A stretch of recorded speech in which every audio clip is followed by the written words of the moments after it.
Dramatic hold up. What's going on then? You wondered. Well, hello everyone again. We're back for Dashboard Dissect at least. Well, it wasn't a trip to the cinema, but No, it wasn't. It's been a while. We had to watch it on our, we didn't watch it on our phones. no, we did a separate viewing party in between. We did a video call for 4 hours. Jesus. I watched it on my TV, you watched it on yours. It was perfectly good to have a 2-hour intermission. We sat on the pillow. Yeah. Like, there you go, George, you can sit there. Yeah, just keep me by. I'm close by all the time. So if you don't know already, this is Zack Snyder's true vision of what the Justice League could have been. Two separate movies merged into one 4-hour epic. God, what was it good? God, what this could have been if it was released. This should be a warning for all producers like Warner Brothers who think that these things will not sell. They will. They honestly will. Not an epic like this, a 4-hour epic. And to think years back, like I was telling you, those biblical movies like the 10 Commandments, which were like nearly 6 hours long, they sold. People went to see these. People's attention spans are not as dumb as you think they are. This is what a true vision is, and this is just... Oh, where do we start? It's not lazy directing. You know, a lot of directors these days try to skip over points and things. They try and think to themselves, oh, how can we avoid this? Well, we'll just make it... He'll just explain for 30 seconds. Boom, we're sorted. Whereas this has got, you know, vision after vision after vision, plot point after plot point. I mean, there's still... For me, it still had a few little problems here and there, but damn, was this so much better than the Whedon version. Oh, everything you think is not explained is. It is. Everybody is valuable in this film. Literally everybody. Everybody has a point. Everybody has a point, has a purpose. And everyone has a focus to where they all come together. But the standout for me has to be Ray Fisher as Scott, as Cyborg. You could definitely see when Zack Snyder said he was the heart of the movie. Damn, was that right? And it shows. And even if you see his recent posts, you could see how grateful he is for having this moment. And it just shows everything. He is crucial. Just a heads up for now, we're just going to talk complete spoilers throughout this whole thing. Yeah, this is a spoiler review, so if you haven't seen this, get on HBO Max or Sky Cinema, whatever, go watch it, come back. So let's start with the good guys. I kind of want to start with Steppenwolf, actually. Let's start with the villains then, because damn was Steppenwolf cool. Steppenwolf was a force of nature in this film. Much cooler. Hawaii and Josh Whedon looked at that design and thought, nah, we're just going to make him like this. It's like, what? No. Even a stepping stone to Darkseid, even a stepping stone is still an obstacle. Of course. It's a stepping stone to the bigger threat. But Steppenwolf in this, he is hacking people left, right, and centre. I was shocked. We got taken back a bit by oh Jesus, there's gore in this. Oh yeah, well when he sliced that Amazon, when they all got their lassos and they're trying to rope him, and he just takes his axe and just fucking smacks that girl. Steppenwolf's voice is better. His appearance is far better. His motivations are better. He actually has a purpose in this film. He doesn't just want to. That scene where we see Darkseid taking over the planet when he loses for the first time. And if you remember in the theatrical cut, Steppenwolf was in that spot. It just feels so inferior to that scene. It's like, get out, this is Darkseid's moment. Like, we don't need you here. Steppenwolf's motives are crystal clear in this. He wants to be by Darkseid's side. He's obviously fallen out of favour. He's obviously done something along the way. He's made a mistake. Darkseid is not impressed with him, and he obviously owes him a great debt. 50,000 wells, fucking hell. And yeah, he's trying to get back in favour of Darkseid. So yeah, which makes it feel like every time he either loses or misses the mother box or something, or doesn't get his hands on it, you can see he's trying Jesus, I need this, step aside, get out of my way. It needed to happen, and just the threat of him was just great. Even for we know that they all were going to come together to face him in the end, but even his demise is even still much cooler. It was such a goes out like when a big villain goes out, they have to go out in a big way, and this certainly delivered. Yeah, we're not going to have him go out because his axe got shattered and he then got starts scared. To cry. No, why would you make your villain that least threatened? Attacked by his own parody. That was something I'd expect Lex Luthor to do in this. Steppenwolf's armor was a lot cooler. The way it moved and spucked up, it reacted to his emotions, and it just when he was angry, the spikes just came shooting out of him. Yeah, when he was just trying to figure things out, they just sort of moving and acting, almost like the armor was living on him, which was cool. And that bit where all the arrows are hitting him, and they all just snap. I was like, yes, you badass. You yeeting horses left, right, and centre. We had to laugh at that. I mean, it makes you also think that if Steppenwolf is this badass, what the fuck is Darkseid going to be like when he, if his enforcer or his general, whatever he is to Darkseid, Right-hand man. is that strong? What's Darkseid going to be like when you go up against him? Now, obviously, it's still connected with the mother boxes. Obviously, that is still the big threat of the film. But he's not saying mother every 5 No, minutes. it's literally. What was it? It was.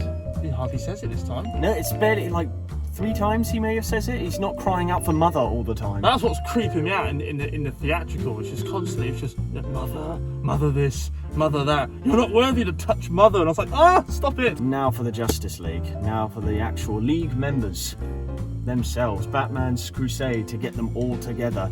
Yeah. Everybody's fleshed out completely. Everybody's scenes are the right amount of length each. You understand their motives. And just like, yeah, there are some continuity issues because of the newer films that came out after this. Which I spotted a few continuity errors with Mira's character when she was explaining to Arthur, saying that his parents or his mother, Atlanta, took her in when her parents were killed in the war. And I was like, hang on a minute, your dad is Dolph Lundgren. Is Dolph in Greenland in Aquaman, so your dad isn't dead. It's like, hang on a minute, what? That, and there were some issues with it when they were speaking underwater. Like that was weird. Like they were communicating like an air pocket. They were communicating like dolphins, and then they were clicking and making really high-pitched noises. I was like, Whereas and then they have to create air pockets to talk to each other. That bit's not really used in Aquaman, but I still like Aquaman either way. He is still. This is pre-Aquaman movie, so this is before he wanted to be just on his own, completely isolated from the family, and of course they're enticing him, which Batman sort of rekindles a little bit for him to think that you have a purpose, even when Wonder Woman is even saying to him, look, we may have fought side by side before, but I still think there's a little connection there I think which is similar with the Amazonians. It helps the fact that obviously, Aquaman isn't exactly big on his Amazon bloodline, is he? He doesn't really give a shit of Amazon. He's Atlantean bloodline, so he's not really that fussed by them. So. It's like two polar opposites. Wonder Woman is attuned with hers while he isn't with the Atlanteans. Yeah, but I mean, Wonder Woman isn't really that attuned because she didn't like their ways, did she? She wanted to leave and go and try and figure out, instead of just sitting on an island doing nothing, she wanted to go off and try and do something. So she sort of disbanded from her people as well. So they're both sort of the same character.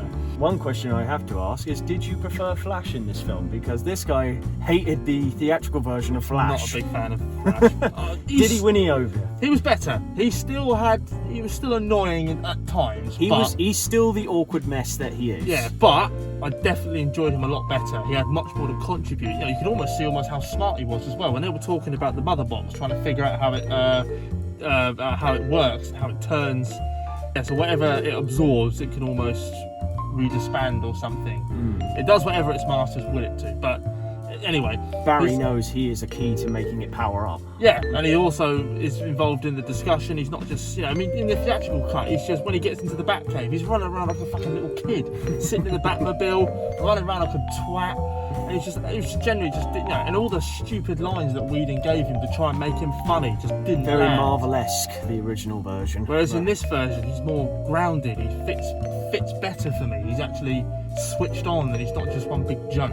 I wouldn't want to rip too much into Whedon because he was just tasked with this. Yeah, that's what I said to you, isn't it? The stupid producers of Warner Brothers decided to kick someone out because they're grieving. Yeah, I don't. As much as I do think that Whedon did screw it up. 100% he screwed it up, but it's not all his fault. At the end of the day, he had the Warner Brothers, the production company, the studio, all saying to him, look, here's a 4-hour movie.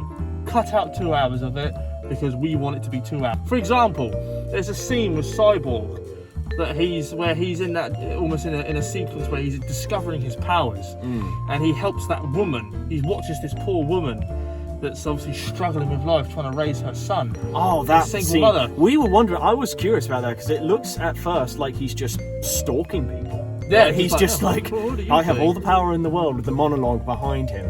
There's a monologue that goes on behind him, which is basically his father's voicemail. He's explaining what he can and can't. Well, more what he can do. But yeah, there's a scene where he he builds her money up to give her, to almost give her a break. She's got kids. She's being evicted. Yeah, and he helps her, and they cut that scene. It's like, that's an important scene. We both had smiles across our faces when we saw that scene, because that was like a genuine bit of beautiful scene. It's like he can use the system to help people. That's what a hero wants to do, to create joy and happiness. Yeah, and it's like, why would you rip that and just make Cyborg a cyborg, basically? Yeah, I mean, in the Whedon version, I think Cyborg spoke for like 30 seconds and just explained basically, Oh, but we have to get his catchphrase in. That's crucial. That is all the cringy scenes with Aquaman and Wonder Woman now. Yeah, they're gone. Completely gone. None of this where he sat on the lasso of truth, just spilling his guts about how much he likes her. It's like, oh God, stop.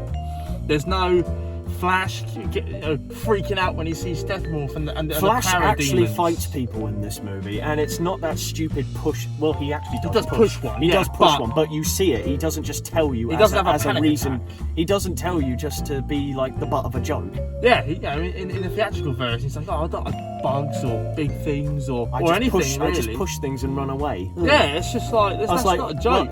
Look, you're very threatening, mate, aren't you? It's more extended when Superman eventually is brought back. He's dodging and weaving way more than what he did in the theatrical version. Yeah. Although my favourite scene still from both versions is still the bit when Superman's got hold of everyone and Flash walks by him and the eye still moves. That's still a good shot. There will be bits in this film where you will be watching and thinking to yourself, oh, I remember the theatrical version scenes this more. Is way much better. Yeah, it's way much better. So much cooler. It's what you'll be thinking before and after. Yeah, no, it's brilliant. I want to touch on Darkseid just for like a minute as well, because even though he's not in the film for very long, what a presence. Just to let you know, Darkseid is pretty much in this for like 5 minutes, maybe more. And to set the record straight, everyone's saying that he's just a knockoff discount version of Thanos. So people forget Darkseid came before Thanos. Thanos is a rip-off of Darkseid. Literally, people ask these and wonder why you're typing it up on YouTube and think, oh wait, I have Google and then I can look things up. No, I'll just do this. Yeah, and I quite like the idea as well that they've actually stuck to Darkseid's comic book origins, because obviously Thanos was changed to make him more of a relatable villain, which I get, but sometimes you just can't, a villain with a motive. You just can't get enough of a villain that just wants to destroy things. Yes, it's not very compelling, yes, it's not very exciting, but it's menacing. With the main villain being Steppenwolf, it just shows how much he's willing to do to be by Darkseid's side. He's trying. We have to touch on the scene when Darkseid actually shows up. Oh, brilliant! When Steppenwolf's little armour just comes off him, he's like, "Oh shit! I didn't realise you were coming here." Literally strips bare-chested, just like. I was just thinking to myself, "Put your top back on, you." I'm here. Take me. Disgust me. Dissect. He was quite cool. He gives me that impression. That villain that would stab you in the back. He almost didn't want to give. He is lying through his teeth more times than he is actually telling the truth. Yeah, you can almost see that he doesn't care about Steppenwolf. If anything, he's desperate for him to fail so he can. Because he can keep his position. Yes, yeah, so he can even more of Darkseid Syndicate. Yes, he can do with that. Yeah, so he's almost. If the Snyderverse is still, hopefully, maybe, fingers crossed, hopefully. I hope so. Don't judge it, but I really hope that critics and production companies will look at this and see the fan response and be like, we need the Snyderverse. We need it. Hence my message at the beginning. Producers need to take notice and stop messing up with people's visions, because this, if you have the right guy at the right time, you know exactly what you're going to set out throughout the whole thing. He's planned it all out from Justice League 2 all the way to 3. He has a storyboard all set out to go. This is not like a Star Wars project where they make it up as they go along. No. He has a plan. He's got it all structured out.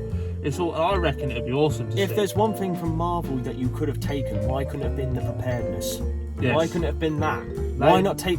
Let's just cut out all the Marvel-esque crap that they get shoved down every other superhero movie. Which, because, it works with them, but it's like, it doesn't work with anything else. Yeah, so Marvel has their brand. They know what they're doing. DC is dark for a reason. Dark comics. But Junkie XL, I was loving even just when they... It was funny though when metal music started kicking in when they were walking upstairs. Just walking up the flight of stairs. Just even that was just heavy, epic. ominous metal music going. Like they're just walking upstairs. Yeah. Calm down. Even that was epic. Just walking up a flight of stairs. I was just like, okay, this is kick-ass. Just everything changed. I enjoyed it. Like, for example, when Steppenwolf came in to attack the Amazons. He's got this really horrible dark music that goes with it as he's just slaughtering them, gutting them with his axe. I was like, brilliant. And that water scene where he's in Atlantis and he's taking out, he cuts one of the guards clean in half. Just sees it underwater. Blood everywhere. It's like, yes, let's get away from the safe Marvel. Let's give us some gritty, nasty action. This is Snyder to a T. Every shot is like a painting, and it is beautiful. Dark, gritty paintings all around, and it's just so... It just strings so well together. And there was a few choppy bits of CGI which I picked up on, especially when there was a few scenes with Batman and the Parademons. But who cares? Who gives a shit? Flip me, Batman in this film. Oh, he's got something to do. He's damn, he can fight in this film. Yeah, and you thought his fight scenes with Batman v Superman were great, but this just adds a layer to it, like so much preparedness. Oh, let's talk about Wonder Woman. I quite enjoyed Wonder Woman. Gal Gadot, as per usual, I enjoyed her performance as Wonder Woman. Oh yeah, I like the fact that she was not over-sexualized this time. No. In Whedon's version, there was quite a few butts of jokes of not sexual stuff, but you can almost see that Whedon sort of took a liking to Gal Gadot. Let's just leave out the sexual harassment claims for now, because allegedly, Superman, I would say his role is still like it was in the theatrical version. Very limited. It's very limited, but he serves his purpose. It's exactly like the theatrical version, like you'd expect. Definitely a darker side to him this time. Though. Darker suit, which we would say. You almost feel like he's sort of a bit unhinged when he comes back. There's something not quite right with him. Something just goes off wrong in his head, which of course Cyborg sees immediately when he gets the mother box. He's seeing premonitions already. I liked that scene where the ship was basically begging Cyborg, like, no, don't do it, because this is what's going to happen. And that future where Darkseid is just, he's killed Wonder Woman, he's murdered Aquaman straight with his own trident, and then he's obviously comforting Superman as he experiences. Has Batman's head in his hand. He had his mask in his hand. Yeah, that world, an apocalyptic world where Superman has become an agent of Darkseid, which I don't really understand. I don't, because I know that Darkseid is the one that kills Lois Lane, and it's like, so if he killed him, why is Superman then saying, oh right, well, I've got nothing else, I'm just going to fight for you now? It's an etching towards the multiverse, which may occur if the Snyderverse does still happen. But I'd love to see the multiverse, that would be brilliant. Just anything from this. Shall we talk about that end scene with Joker? Yes, let's go. Because it matches up even with Deathstroke still being a part. Because Deathstroke teaming up with Batman. This is a completely different Joker who shows up right with him, with Batman and all that.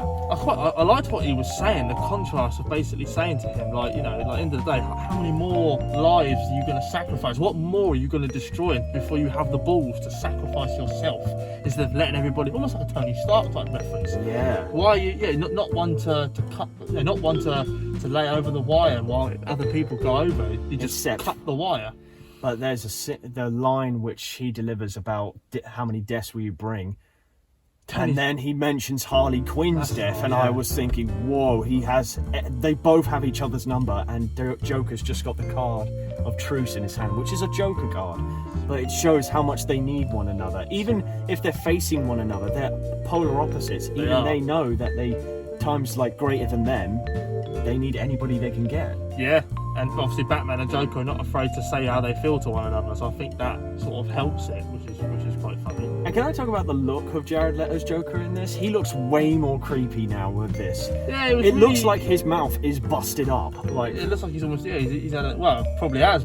His grill's broken from Suicide Squad. Batman's probably fucking beat him up a couple of times, but no, I enjoyed it. I did think it looked very weird though, because like I said, I remember the Joker from the Suicide Squad. He looks. I mean, to be honest with you, I've struggled with Joker characters these days because I kind of like Drug Lord Joker. I just love Heath Ledger's Joker. For me, that was the best version of the Joker ever. And I really don't think you can top it. Jared Leto did a good job, and there are different versions of Joker. This version is more of a gangster type version. Joaquin Phoenix is still my favourite. I haven't seen that. What? I haven't seen that. What? I haven't seen that Joker yet. I know it's on Sky, so I will have to watch it at some point. Oh my! I haven't seen it. Martian Manhunter is in this. Yeah, that was quite a surprise. Oh my! Well, his reveal was great. I was a bit confused at first. I was like, okay, so Martha's talking to Lois, but that's not Martha. Martha. Yeah. Why did you say that name? No, that was quite a cool reveal. There's also means that he's been in there since the beginning. He was there in Man of Steel. He's been there subtly, which was great. And just in general. Also, in terms with Cyborg, we have to talk about his dad. More involved with this than the relationship between them two is far more fleshed out. You can really see that. I feel sorry for his dad. You could see the tension between the two because of past events with what happened to him and his mother, and just how he would not be involved in anything. But the redemption for him is Mr. Stone is just so good with this. How he sacrifices himself. Yeah, to put a target on the mother box so that he could almost track it back to where he is. I still think that shield was a bit ridiculous. Right, any gripes? We've said a few gripes, but we talk about main gripes now. Main gripes. I was trying to think because there was a few things I had with it, but they're not massive. I mean, no, of course, certain things with music and all that we can just sort of. Oh yeah. The soundtrack's not perfect. Wonder Woman's theme is in this, but it's more high pitched than anything. Yeah, it's very you said at one point it was like Troy at one point. No, it did. It gave me very Troy type vibes. If you've ever seen Troy, it's got that all that ominous humming to it, which it was cool. Don't get me wrong. The first time I heard it, I thought this is new, but he sings it in his spare time. So almost every time she jumped in an action scene, that music was there, and it's like, oh, enough. Just give me something different. But it works well with what she's got. For example, like the biggest problem I had, which I said to you when I was looking at you, I said I don't understand the arrow. Once Steppenwolf has attacked, I mean, hear me out on this. Steppenwolf has just attacked the Amazons, okay? He's taken the mother box, and they've clearly had this arrow here, and they've used it before to warn of an attack, which I get. But they shoot the arrow to tell Diana. Now, let's just say, for example, that Diana was on the island. And he still took the mother box. What's the purpose of the arrow then? I mean, they're just going to shoot it and just light the bonfire for it anyway? What have they used it for in the past? They did have a spare one just in case if they were an inch off. They didn't quite reach it. Don't worry, we have one more, so don't fuck it up. That was quite funny when Diana was still in France and they were watching BBC come on. That's good, yeah. Why is BBC playing BBC in France? Comes on. That part where she investigates the arrow.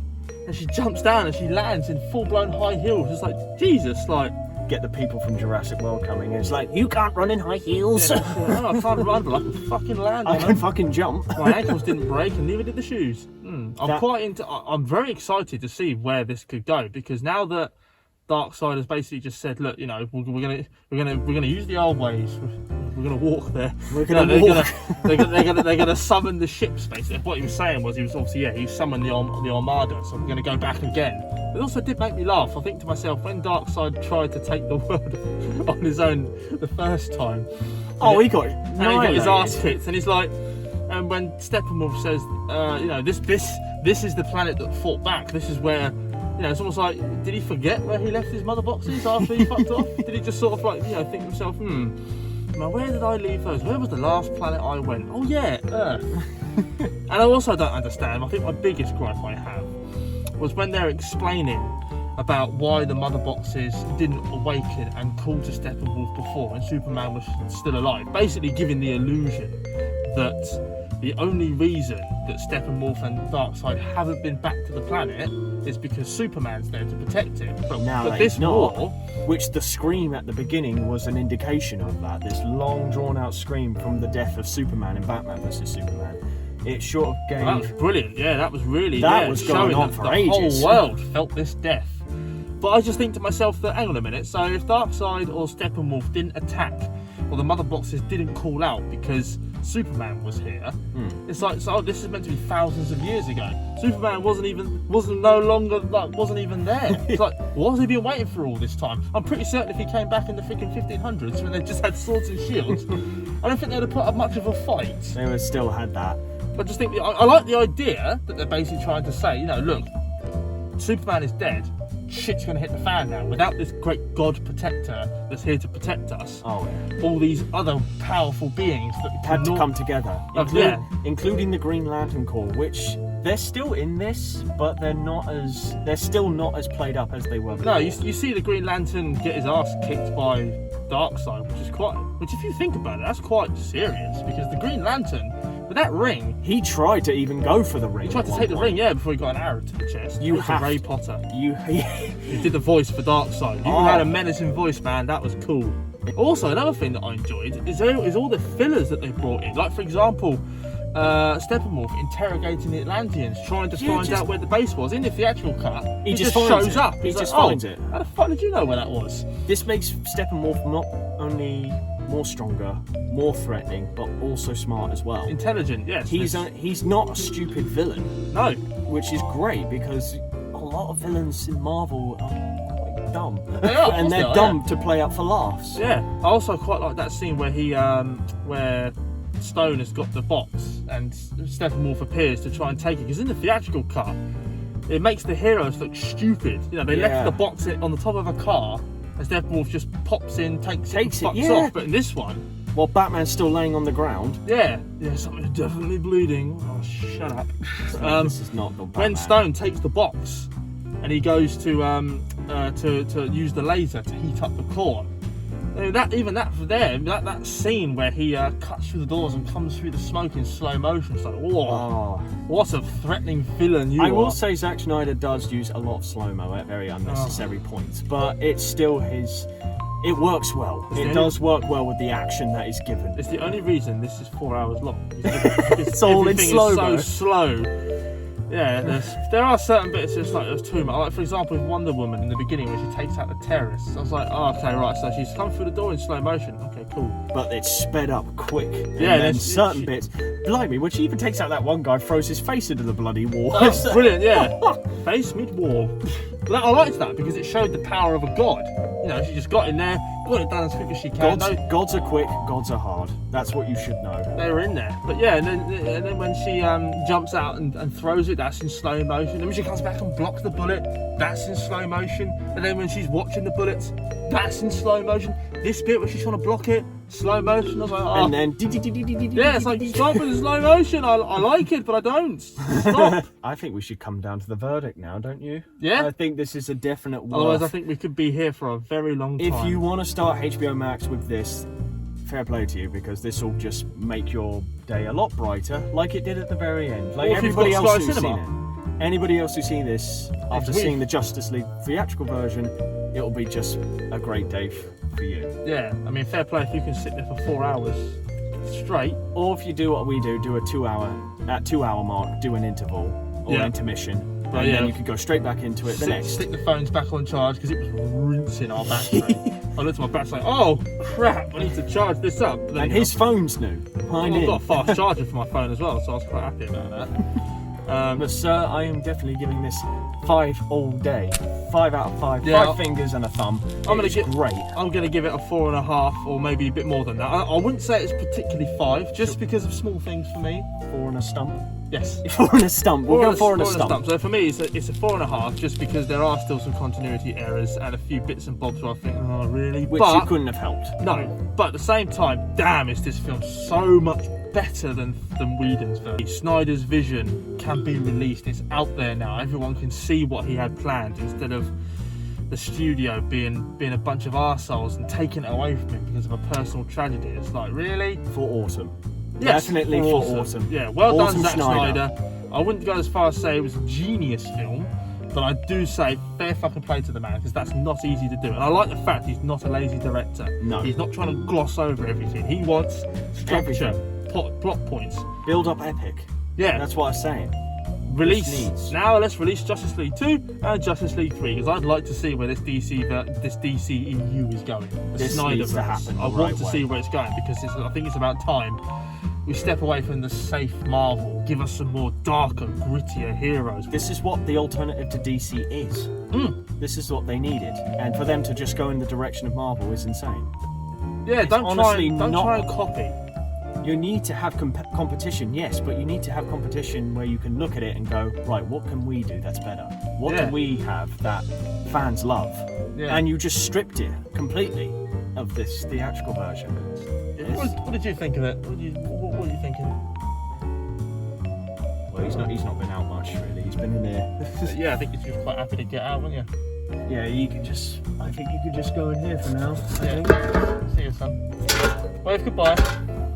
That I'm glad I kept. I am not burning this. This is gold. But anyway, hope you guys have enjoyed our little taking of Justice League. We've taken a whole pie and ate it, Yeah. literally in the course of 4 hours. Hopefully next time we'll actually be able to meet up properly to watch this. Because our next review would love to be Godzilla vs Kong, because I'm quite dying for this film. I am waiting anxiously. And next time I'd actually like to for us to actually meet up to watch it. Because as much as I didn't mind it on the phones, damn, it definitely was not. It's not the experience that you want, you know. Yes, you know, guys, where to catch me. We're on Facebook, Instagram, my website, and also my merch store in Teespring, which of course Sam is modelling at the moment. There's new designs I've just put out right now. There's a lovely new Glitch t-shirt design which I've put out, as well as a UCC, which is part of my new book, UCC, as well as Nation. You can get them on Amazon as well. I hope you guys pick them up, just because it helps me out greatly with this. You just reminded me, speaking of projects, we do also have another project in the works. We're not going to say what it is, because we really hope you enjoyed the Star Wars fan film that we made. It's got quite a few views, which I'm quite pleased with. And there is something else coming. We're not going to reveal it just yet because we've got a lot of time to plan it, to get everything sorted. But there will be something else coming. But it won't be here. No, it won't be on this channel. It'll be on another channel that is being created. So hint, hint. But soon, guys, we'll catch you again. Hopefully after April 1st, and it won't be no Fool's Day for that. No, it will not. So we'll leave you right now. Catch you guys in the next one. Here's Adam's take to let you out. Yeah. See you soon. Everybody stay safe. It's like awesome. Oh my god, the music. Apart from Wonder Woman's new music, it's a bit crap. I personally think. I'm not amazed by it.